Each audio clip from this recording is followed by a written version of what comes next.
Hello and welcome back. In previous videos I had looked a little bit at how problems come about in human systems, how people influence each other, sometimes for the worse. In this video we're looking more at how things could become better, and more specifically how people could help other people to make things better.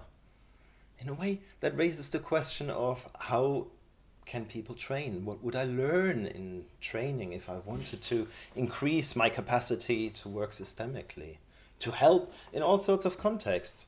We had noted that systemic practice is used in a variety of contexts, and usually it is concerned with ideas of change, processes of change, or we could also say how to get from somewhere where we are to somewhere where we want to be, or how to help others to get to where they want to be. We had noted that problems come about between people, in the space between. And if we replace people, this particular circularity, with a different circularity, one between how we think and how we act, and acting includes speaking, then the first or one aspect of training is to think differently. And I cannot stress that enough. Systemic practice is not so much a toolbox, but a way of seeing the world. That along the lines, you will then also learn how to use certain techniques, of course.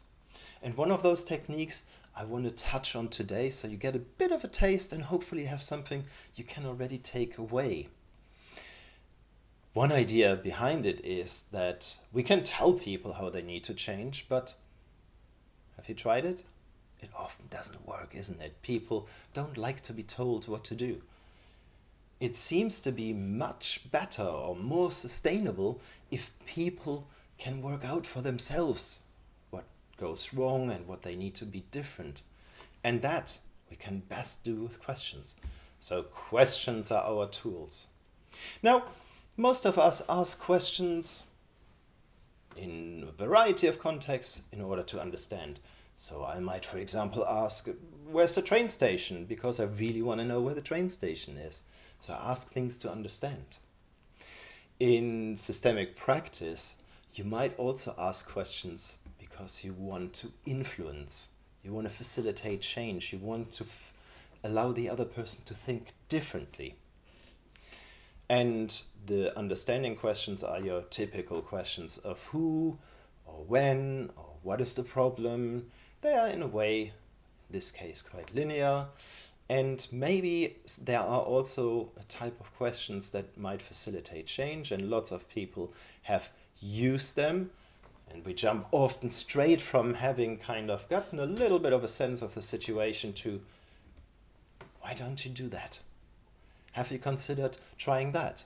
Now, of course, that is a kind of question, and it is, of course, kind of trying to influence the other person, but again, it often doesn't work. We call these questions strategic questions. And the reason it doesn't work quite often is because it doesn't consider the circular kind of nature of lots of problems. It doesn't consider how people need to work it out themselves. So we might ask questions to try to understand the circular nature. We might try to ask things like, how come? For whom? What is it good for? And then we might also try to ask people questions like, what if? What if that was different? We try to actively facilitate people to think and consider things differently. So here also maybe some example questions. If, for example, this and that was not there anymore, what would that be like? What would the other person say if I asked them? And so on. And this is based on the work of somebody called Carl Tom, and he says we all too often jump from linear to strategic questions without going through what he hopes we would do, from linear through circular, through reflexive questions, and then have strategic questions kind of almost to firm things up at the end based on what people had developed themselves as ideas. And That and many, many other things you would learn in training, you would practice it, and so on. So, my invitation to you for training, come into the space between, come into the space where you start to think differently and maybe act differently, including speaking differently. If you want to know more about training, or if you want to comment on this video, give me any feedback, then please find me at systemarc.co.uk, and I hope you enjoyed this video. Thank you very much.